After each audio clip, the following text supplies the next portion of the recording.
Marlon Brando was in the middle of filming the restaurant scene when the real mobsters walked in. Not extras. Not actors. Real killers with real guns who had come to deliver a message that would change Hollywood forever. The cameras were still rolling. Francis Ford Coppola froze behind the monitor. And Marlon Brando, the greatest actor who ever lived, did something that made even the Colombo crime family step back in fear. He stayed in character as Don Corleone and invited them to sit at his table. What happened next became the most dangerous moment in cinema history. March 29, 1971, Little Italy, New York. The Godfather was already causing problems before a single frame was shot. The Italian-American Civil Rights League, secretly run by Joe Colombo, head of the Colombo crime family, had declared war on the film. They said it was insulting to Italian Americans. But everyone knew the truth. The mob didn't want their secrets on screen. They'd already shut down production twice. Trucks were vandalized. Crew members were threatened. One location manager had his car blown up. Paramount was hemorrhaging money. But Marlon Brando wasn't just any actor. At 47 years old, he'd already revolutionized acting with A Streetcar Named Desire and On the Waterfront. He didn't just play characters. He became them. And when he put on Don Corleone's makeup, something supernatural happened. Even Francis Ford Coppola said it. Marlon didn't act like a mafia don. He channeled one. It was like he'd been one in another life. This ability to transform would save his life and the entire production on that cold March afternoon when fiction and reality collided in the most terrifying way imaginable. The trouble started during lunch break. Brando was sitting in Patsy's restaurant on Mulberry Street, still in full Don Corleone makeup and costume. He liked to stay in character between takes. It helped him maintain the voice, the mannerisms, the presence.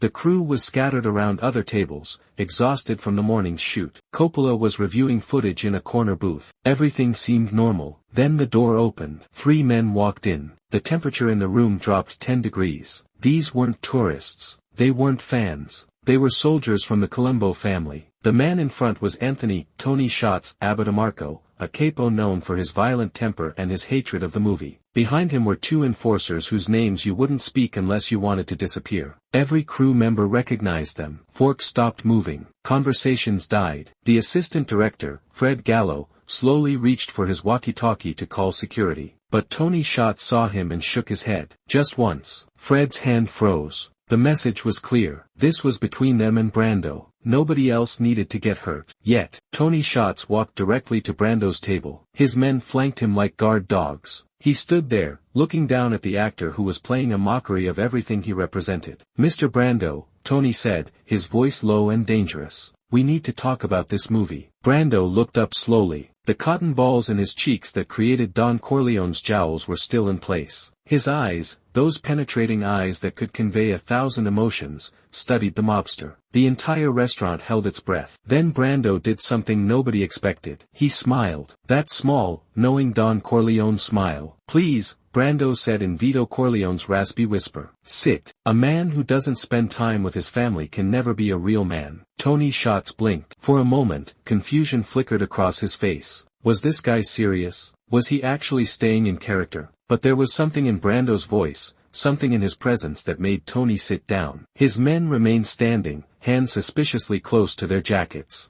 Coppola, watching from across the room, later said it was the most surreal moment of his life. Here was a real mobster sitting across from a fake one. And somehow, the fake one was more intimidating. Brando gestured to a waiter. "Bring my friend here some wine. The good stuff from my private collection." There was no private collection. Brando was improvising. But the waiter, terrified and confused, scrambled to find the best wine they had. Tony Shots leaned forward. "Cut the act, Brando. You know why I'm here. This movie dies today. You're disrespecting La Cosa Nostra. You're making us look like animals." Brando's expression didn't change. He poured olive oil onto a small plate, tore off a piece of bread, and dipped it slowly, deliberately. Every movement was measured, controlled, radiating quiet power. "That I understand your concerns," Brando said, still in character. "But let me ask you something. Do you spend time with your family?" Tony's jaw tightened. "What's that got to do with anything? Because a man who doesn't spend time with his family is nothing. He's not a man. He's just." Brando paused, letting the silence build tension. "An animal." The word hung in the air like a loaded gun. Tony's face flushed red. His men shifted nervously. The insult was clear, but coming from Don Corleone's mouth, it carried a weight that transcended the movie. It was as if Brando had tapped into something primal, something that even real mobsters recognized. "You trying to be funny?" Tony asked, his voice dropping to a whisper. "Because I don't find this funny." Brando took a sip of wine, savoring it like a man without a care in the world. "I'm trying to show you respect. The respect you deserve. You came here to threaten me, to threaten this film. But you came to my table and my restaurant. During my meal." His voice grew harder, colder. "Now, you can either accept my hospitality and we can discuss this like civilized men.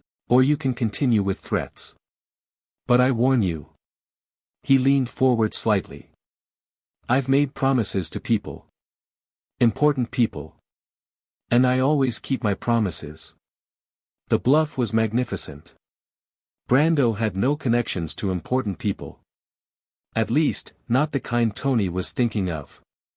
But his delivery was so perfect, so authentic, that doubt crept into Tony's eyes. Coppola watched in amazement as Brando continued to weave his spell. "This film," Brando said, "is not about disrespect. It's about honor. It's about family. It's about the old ways, when men lived by a code. When their word meant something. When betrayal was met with justice, not lawyers." He paused, letting each word sink in. "It's about men like you claim to be." Tony Schott sat back in his chair. Something had shifted. The dynamic in the room had changed. He'd come in as the predator. But now, facing this actor who seemed to embody everything the mafia claimed to represent, he felt oddly defensive. "You don't know anything about us," Tony said, but his voice had lost some of its edge. "Don't I?" Brando asked. He reached into his jacket pocket slowly, carefully, making sure Tony's men could see he wasn't reaching for a weapon. He pulled out a worn piece of paper.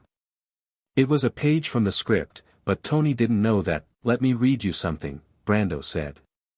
He cleared his throat and began to recite, not reading from the paper but from memory. "A man has only one destiny. He must answer to his blood. He must protect his family. He must maintain his honor. Not for glory. Not for money. But because without these things, he is nothing. He is forgotten. His children grow up without pride. His name becomes a whisper, then silence." The words weren't from the script. Brando was making them up on the spot. But they resonated with something deep in Tony's psyche. These were the codes he'd been raised with, twisted perhaps, but recognizable. "Where did you learn that?" Tony asked, genuinely curious now. Brando smiled again. "From my father. He was from Omaha. But his father, my grandfather, he was from Palermo. He taught me about rispetto. About famiglia. About omerta." He pronounced the Italian words perfectly. "This film isn't about exposing secrets. It's about honoring the old traditions. The ones your generation is forgetting." The insult was subtle but effective. Tony's generation. As if Brando, or rather Don Corleone, represented something older, purer, more authentic than the street thugs of the 1970s. Tony's enforcer, the one on the left, whispered something in his ear. Tony waved him off, irritated. He was fully engaged now, drawn into Brando's performance. "You're saying this movie honors us?" Tony asked skeptically. "I'm saying this movie honors what you should be," Brando replied. "What your fathers and grandfathers were. Men of principle. Men of their word. Not." He gestured vaguely at the window, at the modern world outside, whatever this has become. Drugs. Senseless violence. Disrespect for the old ways. The waiter returned with the wine, his hands shaking as he poured. Brando raised his glass. "To your health," he said in Italian. "And to your family's honor." Tony found himself raising his glass in response. It was automatic, instinctive. You didn't refuse a toast to family honor. As they drank, Brando continued his psychological mastery. "You know what the problem is with modern men?" he asked. "They've forgotten that strength comes from here." He touched his chest, over his heart. "Not from here," he touched his jacket where a gun would be. Real power is when you don't have to use it. When a word, a look, a gesture is enough. When men follow you not because they fear you, but because they respect you. He looked directly at Tony. Tell me, do your men respect you? Or do they fear you? Tony's face darkened. It was a dangerous question. But coming from Don Corleone, it seemed almost philosophical. They do what they're told, Tony said carefully. That's not what I asked, Brando replied. A dog does what it's told. But a man chooses to follow. Which do you lead? Dogs or men? The enforcer on the right shifted his weight. His hand moved slightly toward his jacket. Brando noticed but didn't react. Instead, he turned his attention to the enforcer. You, he said. What's your name? The enforcer looked at Tony, who nodded. Sal, the man said reluctantly. Sal, Brando repeated. Tell me, Sal. Do you have children? Sal nodded. 2 boys. And what do you want for them? Brando asked. Do you want them to grow up proud of their father? Or do you want them to grow up afraid of him? Sal didn't answer, but something in his expression changed. Brando had found the crack in the armor. Family. It always came back to family. This film, Brando continued, addressing all 3 men now, will show your children what their grandfathers were really like. Not the caricatures in the newspapers. Not the comic book villains. But complex men trying to protect their families in a hostile world. Men with codes. Men with honor. Men who built something from nothing. He paused. Unless, of course, you prefer they learn about their heritage from J. Edgar Hoover's files. The mention of Hoover was calculated. The FBI director was a common enemy. Tony's expression shifted again. He was thinking now, really thinking. You're good, Tony admitted. I'll give you that. You almost sound like you believe this crap. I believe in the story, Brando said simply. I believe in showing the truth. Not the facts, but the truth. There's a difference. He leaned back in his chair. Now, you came here to threaten me.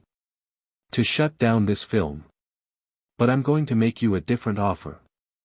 An offer? Tony asked, half amused, half intrigued. Brando nodded. Come to the set. Watch us work. See what we're really doing. If you still think we're disrespecting you, I'll walk away. I'll tell Paramount I can't continue. The film dies. Coppola's eyes widened from across the room. Brando had no authority to make such an offer. But Tony didn't know that. And if I decide it's okay? Tony asked.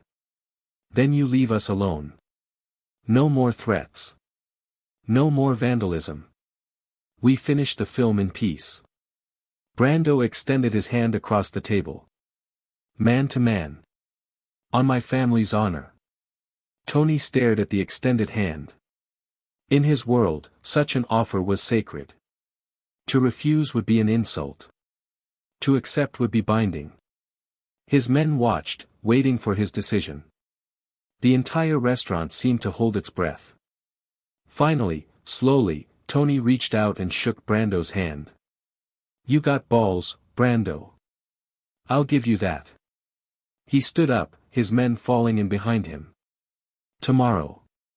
I'll come to your set. But if I don't like what I see. He didn't finish the threat. He didn't need to. As they walked to the door, Tony turned back. One more thing. Drop the act. I know you're not really a Don. Brando smiled, removing the cotton balls from his cheeks. When he spoke again, it was in his normal voice. Of course not. I'm just an actor from Omaha. But something in his eyes suggested otherwise. Something that made Tony pause at the door. Yeah, Tony said quietly. Just an actor. But he didn't sound convinced. As the door closed behind them, the restaurant erupted in nervous chatter. Coppola rushed over to Brando. "Marlon, what did you just do? You can't promise to quit the film." Brando was calm, already reaching for his coffee. "Francis, he's not going to shut us down."